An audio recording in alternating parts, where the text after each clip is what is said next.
المشكل البريء علام الأخباري من كل جباري يحارب الحمد لله رب العالمين والصلاة والسلام على سيد المرسلين وعلى آله الطيبين الطاهرين وعلى أصحابه الغر الميامين ومن تبعهم بإحسان إلى يوم الدين اما بعد.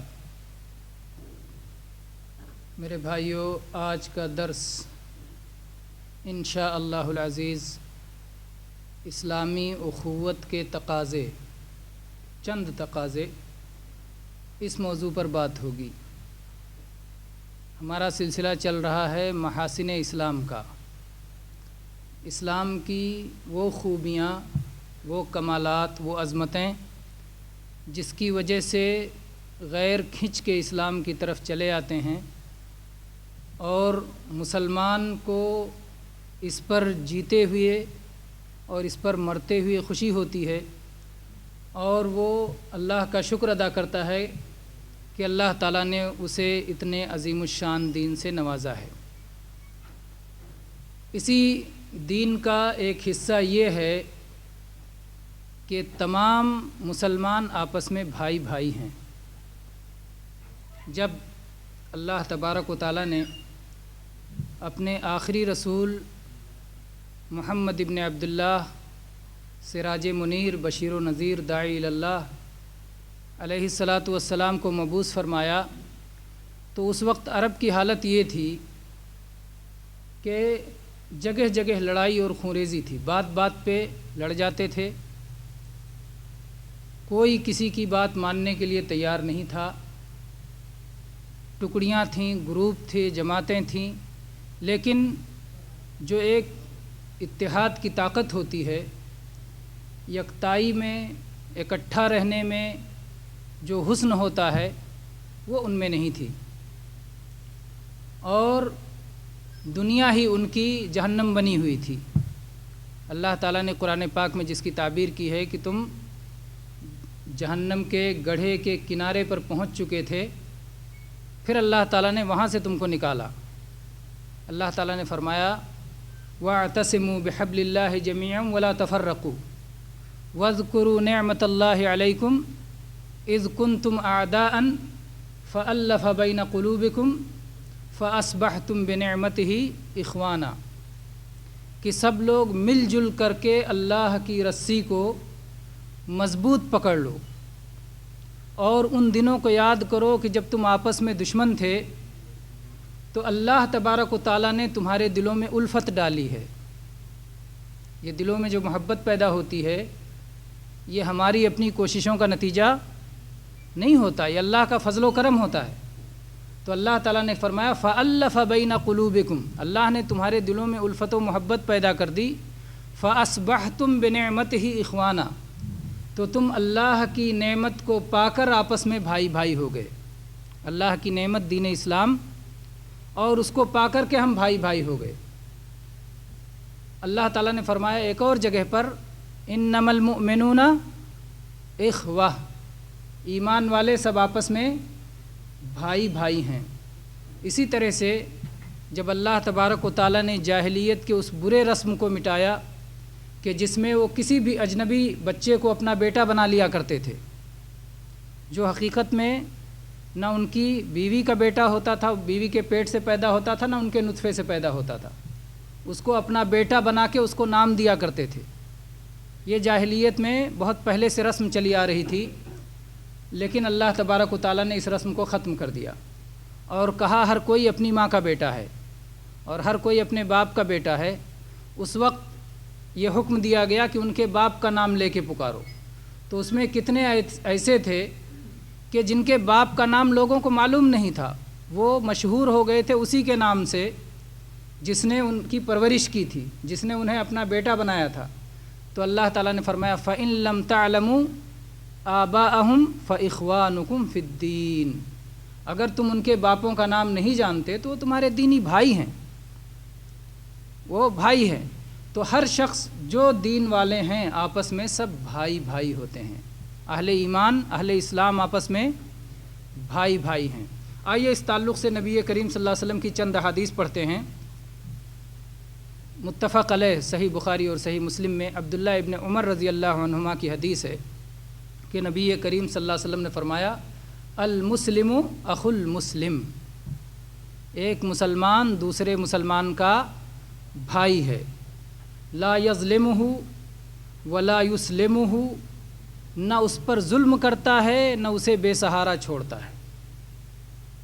تو بھائی ہے، ایک تو رشتہ بتایا گیا اور دوسرے اس اخوت کا تقاضا بتایا گیا کہ بھائی ہونے کا تقاضا کیا ہے، بھائی ہونے کی وجہ سے آپ پر ذمہ داری کیا عائد ہوتی ہے۔ تو فرمایا لا یظلمہ، ایک بھائی دوسرے بھائی پر ظلم نہیں کرتا، ولا یسلمہ، اور نہ ہی اسے دوسروں کے حوالے کرتا ہے کہ میں تو ظلم نہیں کروں گا لیکن فلاں کے حوالے کر دو، فلاں کے سپرد کر دو، بے سہارا چھوڑ دو، اس کے بغل میں نہ کھڑے ہو، اس کی عزت پہ حملہ کیا جائے، اس کی آبرو پہ حملہ کیا جائے، اس کے مال پہ حملہ کیا جائے، اس کی جان پہ حملہ کیا جائے، بے سہارا چھوڑ دو، یا خود ظلم کرو یا دوسروں کو ظلم کرنے دو۔ تو یہ جو ہے اسلام نے تعلیم نہیں دی۔ المسلم اخو المسلم، ایک مسلمان دوسرے مسلمان کا بھائی ہے، لا یظلمہ، اس پر ظلم نہیں کرتا، نہ اس کا مال ناجائز طریقے سے لیتا ہے، نہ اس کی جان پر ناحق حملہ کرتا ہے، نہ اس کی عزت و آبرو پہ ناحق حملہ کرتا ہے، ہر اعتبار سے کسی اعتبار سے اس پر ظلم نہیں کرتا۔ اگر اس کی رضا کے بغیر اس کا مال چھینا جائے، اگر حق کے بغیر اس سے مال لیا جائے، چوری سے لیا جائے، رشوت سے لیا جائے، سود سے لیا جائے، ڈکیتی سے لیا جائے، کسی انداز میں، تو ظاہر بات ہے یہ اس پر ظلم ہے، اس کا حق اسے نہ دیا جائے، اس پر ظلم ہے۔ تو ایک بھائی دوسرے بھائی پر ظلم نہیں کرتا اور نہ ہی ظلم کے لیے دوسروں کے حوالے کرتا ہے، اسے بے سہارا نہیں چھوڑتا۔ اور پھر اتنا ہی نہیں کہ نہ ظلم کرتا ہے نہ بے سہارا چھوڑتا ہے، بلکہ آگے نبی صلی اللہ علیہ وسلم کیا فرمایا، من کان فی حاجت اخیہ کان اللہ فی حاجتہ، جو شخص اپنے بھائی کی ضرورت کے پوری کرنے میں لگتا ہے اللہ تعالیٰ اس کی ضرورتیں پوری کرتا ہے۔ یعنی اتنا ہی نہیں کہ ظلم نہیں ہونے دیتا، نہ خود ظلم کرتا ہے نہ ظلم ہونے دیتا ہے، بلکہ اس کی ضرورتوں کو پوری کرتا ہے۔ فقیر و محتاج ہے، اس کی محتاجی میں کیا کام آ سکتے ہیں، بے ہنر ہے، کیا ہم اسے ہنر دے سکتے ہیں، بے تعلیم ہے، کیا ہم اسے تعلیم سکھا سکتے ہیں، جنت کا راستہ اسے نہیں معلوم، کیا ہم اسے جنت کا راستہ دکھا سکتے ہیں، گمراہیوں کی طرف بھاگتا جا رہا ہے، کیا ہم اسے گمراہی سے نکال سکتے ہیں، گڈھے میں گرا جا رہا ہے، کیا ہم گڈھے میں گرنے سے بچا سکتے ہیں۔ کسی طرح کی اسے ضرورت ہے، اس ضرورت میں اگر آپ اس کے کام آتے ہیں تو اللہ تعالیٰ آپ کی ضرورت کا پوری کرنے والا ہے، یہ اللہ کا وعدہ ہے نبی کریم صلی اللہ علیہ وسلم کی زبانی۔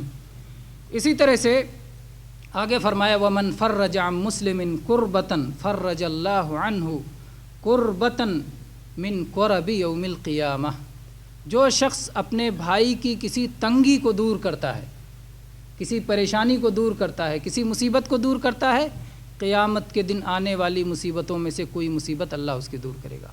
یعنی جس قدر آپ مصیبتیں دور کریں گے اللہ کے لیے، اسی قدر اللہ تبارک و تعالیٰ آپ کی مصیبتوں کو دور فرمائے گا۔ پھر فرمایا وَمَنْ سَتَرَ مُسْلِمًا سَتَرَهُ اللَّهُ يَوْمَ الْقِيَامَةِ، اور جو کسی مسلمان کی عیب پوشی کرے گا، پردہ پوشی کرے گا، اللہ تعالیٰ قیامت کے دن اس کی پردہ پوشی کرے گا۔ اور جو کسی کی پردہ دری کرے گا، جو کسی کے عیوب کو اچھالے گا، ظاہر بات ہے اللہ تعالیٰ اس کی بھی فضیحت فرمائے گا۔ اس کے الٹا ہوا، جب اللہ کے نبی نے یہ وعدہ کیا کہ جیسا کرو گے ویسا پاؤ گے، بدلہ ویسے ملے گا جیسے ہمارا کرتوت ہوگا۔ پردہ پوشی کیے اللہ پردہ پوشی کرے گا، حاجت پوری کیے اللہ حاجت پوری کرے گا، کسی مجبور کو ڈھیل دیا اللہ تعالیٰ تمہیں ڈھیل دے گا، کسی کے ساتھ آپ نے آسانی کی اللہ تعالیٰ آپ کے ساتھ آسانی فرمائے گا۔ جیسا آپ کا عمل ہے اسی طرح سے آپ کے ساتھ معاملہ ہونے والا ہے۔ آپ یہ کھڑے کر کے دیکھیں کہ اللہ کے ساتھ آپ کیسا معاملہ چاہتے ہیں۔ اگر آپ چاہتے ہیں کہ اللہ تعالیٰ آپ کے ساتھ ایسا معاملہ کرے، ویسے ہی معاملہ آپ دوسروں کے ساتھ، اپنے مسلمان بھائیوں کے ساتھ کیجیے۔ لیکن بھائی یہاں ایک بات یہ یاد رکھنے کی ہے کہ وہ شخص جو خود اپنی پردہ پوشی کا لحاظ نہ کرے، جو علل اعلان گناہ کرتا پھرتا ہو، جو گناہوں میں ڈوبا ہوا ہو، اپنی ذلت و رسوائی کی جسے خود فکر نہ ہو، تو ظاہر بات ہے اس کی پردہ پوشی دوسرے کیوں کریں گے؟ تو اس لیے پردہ پوشی اس کی جائے گی جو خود اپنے گناہوں کو چھپا رہا ہو، جس پہ اس کو شرمندگی ہو۔ اچانک کسی کو پتہ چل جائے کہ فلاں اس گناہ میں مبتلا ہے، فلاں تو اس میں ہے، فلاں تو ایسا ہے نا، وہ نیک بندہ ہے، اچھا بننے کی کوشش کرتا ہے، لیکن کبھی اس سے غلطی ہو گئی، کبھی اس سے چوک ہو گئی، انسان ہے اور ہر انسان میں کچھ نہ کچھ کمیاں ہوتی ہیں۔ نبیوں کو اللہ تعالیٰ نے معصوم بنایا تھا، لیکن نبیوں سے بھی بعض غلطیاں ہو جاتی تھیں جن پر اللہ تعالیٰ انہیں ٹوکتا تھا اور انہیں سدھارتا تھا، ان کو غلطی پر باقی نہیں رہنے دیتا تھا۔ تو آدم علیہ السلام سے غلطی ہوئی اور اس کے بعد ان کی اولاد سے برابر غلطی ہو رہی ہے، جیسا کہ جناب محمد رسول اللہ صلی اللہ علیہ وسلم نے بتایا، نسی آدم فنسی ذریتہ۔ تو ایسے لوگوں کے بارے میں ہے کہ ان کی پردہ پوشی کی جائے، یہ نہیں کہ پردہ پوشی کے نام پر کچھ لوگ جو مجرمانہ کارروائی کی پلاننگ کر رہے ہیں، منصوبہ بندی کر رہے ہیں، ہم کہہ رہے ہیں نہیں پردہ رہنے دو، نہیں ان کا پردہ نہیں رکھنا ہے۔ ایسے لوگ جو کسی مسلمان کی اذیت کا سبب بننے والے ہیں یا اسی طرح سے اذیت کا سبب بن رہے ہیں یا اپنے جرموں پر جو ڈھیٹ بنے ہوئے ہیں، ایسے لوگوں کی پردہ پوشی نہیں کرنی ہے۔ تو بہرحال اس حدیث میں چند تقاضوں کا ذکر آیا کہ ایک مسلمان دوسرے مسلمان کا بھائی ہے، تو بھائی ہونے کی وجہ سے اس کی ذمہ داری کیا ہے کہ نہ اس پر خود ظلم کرے، نہ اس پر ظلم ہونے دے، اس کی ضرورتوں کو اپنی طاقت کے مطابق پوری کرے اور اس کی مصیبتوں میں اس کے کام آئے، اور اگر کسی طرح کی خامی عیب کچھ معلوم ہو تو اس کی پردہ پوشی کرے۔ نصیحت پردہ دری کے ذریعے نہیں ہوتی، فضیحت سے نصیحت نہیں ہوتی۔ اگر نصیحت کرنا ہے آپ اس کے عیب کو چھپائیں، صرف اپنے جانیں، اور جا کے تنہائی میں اس سے ملاقات کر کے آپ کہہ سکتے ہیں کہ بھائی آپ بڑے اچھے آدمی ہیں، لیکن یہ چیز آپ میں خامی ہے، آپ اس کے دور کر لیں تو آپ اور اچھے ہو جائیں گے۔ یہ آپ کی بہتری کے لیے، یا آپ کی بھلائی کے لیے، آپ کی بلندی کے لیے، یا اللہ سے قربت کے لیے ہے۔ تو یہ ہے ایک مسلمان کا دوسرے مسلمان کے ساتھ بھائی ہونے کا تقاضا۔ اگلی ایک اور حدیث لیتے ہیں۔ ابو ہریرہ رضی اللہ عنہ فرماتے ہیں، سنن ترمذی کی حسن حدیث ہے کہ رسول اللہ صلی اللہ علیہ وسلم نے فرمایا، المسلم اخو المسلم لا یخونہ ولا یکذبہ ولا یخذلہ کل المسلم علی المسلم حرام عرضہ ومالہ ودمہ التقوی ہاہنا بحسب امرئ من الشر ان یحقر اخاہ المسلم۔ اس حدیث میں بھی اللہ کے نبی صلی اللہ علیہ وسلم فرمایا کہ ایک مسلمان دوسرے مسلمان کا بھائی ہے، اور پھر فرمایا وہ اس کی خیانت نہیں کرتا۔ خیانت یہ کس کی ضد ہے؟ امانت کی ضد ہے۔ وفاداری کی ضد غدر ہے، امانت کی ضد خیانت ہے۔ تو نہ اس کے ساتھ دھوکہ دھڑی کرتا ہے، نہ اس کے ساتھ فریب کرتا ہے، نہ اس کے ساتھ خیانت کا معاملہ کرتا ہے، بلکہ امانت داری کا معاملہ کرتا ہے اور اس کا حق اسے دیتا ہے۔ حتیٰ کہ وہ بھائی بھی جو ہمارے ساتھ خیانت کا مرتکب ہو، ہم اس کے ساتھ بھی خیانت نہیں کر سکتے۔ صاف صاف ایک حدیث میں نبی صلی اللہ علیہ وسلم نے فرمایا، لا تخن من خانک، جو تمہارے ساتھ خیانت کا رویہ اپنائے تم اس کے ساتھ بھی خیانت کا رویہ نہ اپناؤ۔ جو تمہارے ساتھ خیانت کا معاملہ کرے اس کے ساتھ بھی خیانت کا معاملہ نہ کرو۔ وہ اپنے معاملے کا جواب دہ اللہ کے پاس ہوگا اور آپ اپنے معاملے کے جواب دہ اللہ کے پاس ہوں گے۔ آپ اپنا حق اللہ سے مانگیں، اگر اس نے آپ کے ساتھ خیانت کیا ہے تو آپ اللہ سے مانگیں کہ اے اللہ اس کا بدلہ تو مجھے دے، اور اس کے ساتھ اس کے بدلے میں آپ خیانت نہیں کریں گے۔ تو ایک مسلمان دوسرے مسلمان کا بھائی ہے، وہ اس کے ساتھ خیانت کا معاملہ نہ کرے اور نہ ہی اس کے ساتھ جھوٹ کا معاملہ کرے۔ جھوٹ میرے بھائیو سخت حرام چیز ہے اسلام میں۔ جھوٹ نفاق کی نشانی ہے، منافقوں کی علامات میں سے ہے۔ جھوٹ کو بعض جگہوں پر حلال کیا گیا ہے، لیکن اہل علم کہتے ہیں وہ بھی صریح جھوٹ نہیں، بلکہ جسے توریہ کہا جاتا ہے وہ حلال ہے۔ اور بعض لوگ جو یہ تقسیم کرتے ہیں کہ جھوٹ دو قسم کا ہوتا ہے، ایک سفید جھوٹ، ایک کالا جھوٹ۔ کالا جھوٹ حرام ہے اور سفید جھوٹ حلال ہے۔ یا الٹا میں کہہ گیا، کالا جھوٹ حرام ہے اور سفید جھوٹ حلال ہے، یا سفید جھوٹ حرام ہے اور کالا جھوٹ حلال ہے؟ کوئی جھوٹ نہ سفید ہوتا ہے نہ کالا ہوتا ہے، سارا کا سارا جھوٹ حرام ہے، سارا کا سارا جھوٹ حرام ہے۔ اور بدترین جھوٹ وہ ہے جو اللہ اور اس کے رسول کا نام لے کے بولا جائے، یہ سب سے بدترین جھوٹ ہے۔ اسی لیے اللہ تعالیٰ نے فرمایا، لا تفتروا علی اللہ الکذب، اللہ کا نام لے کے جھوٹی باتیں نہ بنایا کرو۔ اور ایسے ہی اللہ تبارک و تعالیٰ نے فرمایا دوسری جگہوں پر جو ہے اور وعیدیں آئی ہیں، القول علی اللہ بلا علم کی جو جہاں جہاں باتیں آئی ہیں کہ اللہ پر جانے بغیر نہ بات کرو، تو اسی لیے آئی ہے۔ اور اسی طرح سے نبی صلی اللہ علیہ وسلم نے اپنے بارے میں فرمایا من کذب علی متعمدا فلیتبوأ مقعدہ من النار، جو آدمی میری طرف کوئی چیز لگا کے جھوٹ بولے تو اپنا ٹھکانہ جہنم بنا لے۔ ایک مسلمان دوسرے مسلمان کی طرف نسبت کر کے جھوٹ نہ بولے، اور نبی کریم صلی اللہ علیہ وسلم پہلے مسلمان تھے، ہے نا، اس شریعت کے اول المسلمین، ہے نا، آپ بھی ہمارے مسلمان بھائی ہیں، اور آپ نے ہم کو شرف عطا کیا ہے بھائی ہونے کا۔ آپ وہ ساری حدیثیں جانتے ہیں کہ آپ نے کہا، اللہ کے نبی صلی اللہ علیہ وسلم نے فرمایا کہ میں اپنے بھائیوں سے ملاقات کی تمنا رکھتا ہوں جو میرے بعد آئیں گے اور مجھ پر دیکھے بغیر ایمان لائیں گے۔ تو ہم آپ کے بھائی، آپ ہمارے بھائی، آپ کا درجہ باپ کا درجہ، ان کے نام سے جھوٹ بولنا جو بولا جائے گا تو دین بن جائے گا، یہ سب سے بدترین جھوٹ ہے، اور جس پر بعض اہل علم یہاں تک کہتے ہیں کہ ایسے شخص کی توبہ نہیں ہے جو نبی صلی اللہ علیہ وسلم کے نام لے کر جھوٹ گڑتا ہو۔ بہرحال یہ بہت سخت جھوٹ ہے۔ تو ایک مسلمان دوسرے مسلمان کے نام سے کوئی جھوٹ نہیں بنانا، اور خصوصاً وہ جھوٹ جس کی وجہ سے لوگوں کا حق مارا جائے، جس کی وجہ سے لوگوں پر ظلم ہو، جس کی وجہ سے جو ہے فساد پھیلنے کا خطرہ ہو، تو یہ سارے جھوٹ جو ہے بدترین قسم کے جھوٹ ہوتے ہیں۔ تو یہ ایک تقاضا ہے کہ مسلمان سچائی کو اپناتا ہے اور سچائی پہ قائم رہتا ہے اور سچائی کو چاہتا ہے اور سچوں کی صحبت اور سچوں کا ساتھ چاہتا ہے۔ اسی طرح سے آپ نے فرمایا ولا یخذلہ، اور ایک مسلمان دوسرے مسلمان کو بے سہارا نہیں چھوڑتا۔ وہی بات ہے جو پہلے آئی کہ جب ضرورت ہے اسے مدد کی تو اس وقت آدمی چھوڑ کے بھاگ جائے، تو یہ ایک مسلمان کے اخوت کا، اس کے بھائی ہونے کا تقاضا نہیں، اس تقاضے کے خلاف ہے، اس تقاضے کے خلاف ہے۔ یہ شیطان کا طریقہ ہے کہ وقت پہ ساتھ چھوڑ دیتا ہے، پہلے خوب مدد کا وعدہ، خوب آپ کے کان بھرے گا، برائی کو خوب خوشنما کر کے بنائے گا، جب وقت آئے گا تو چھوڑ کے بھاگ جائے گا، میں کیا کروں، میں تو نہیں جانتا، تم نے تو سب کچھ کیا ہے۔ چنانچہ آپ دیکھیں بدر کی جب لڑائی ہو رہی تھی تو شیطان آیا سراقہ ابن مالک کی شکل میں، وہ بنو مدلج کے سردار تھے، ان کی شکل میں آیا اور مکہ والوں سے کہا کہ میں بھلے تمہارا حلیف نہیں ہوں، قریش کے لوگوں، فلاں فلاں قبیلے کے لوگوں، میں تمہارا حلیف نہیں ہوں، لیکن آج میں تمہاری مدد کروں گا، ڈرنا نہیں، مدینہ والوں سے لڑ جانا۔ اور لے کے آیا، بھڑکاتے ہوئے لایا پورے راستے پر، تمہارا قافلہ بچ گیا جانے دو، کوئی بات نہیں، لیکن اپنی شان دکھا کے جانا۔ جب بدر کے موقع پر پہنچ گئے اور دیکھا شیطان نے کہ فرشتے اتر رہے ہیں اللہ تعالیٰ کی طرف سے اہل حق کی مدد کے لیے، رسول اللہ صلی اللہ علیہ وسلم اور آپ کے صحابہ کی مدد کے لیے، تو اپنے گھوڑے کی زین کسی اور بھاگا۔ تو سب نے چیخ کے کہا تم تو کہہ رہے تھے آج ساتھ دو گے، بھاگ کیوں رہے ہو؟ کہا انی ارا ما لا ترون، میں جو دیکھ رہا ہوں تم نہیں دیکھ رہے ہو، انی اخاف اللہ، میں اللہ سے ڈرتا ہوں۔ اس وقت اللہ کا ڈرنے والا بن گیا۔ تو اس لیے جو ہے بے سہارا چھوڑنا یہ شیطان کا طریقہ ہے۔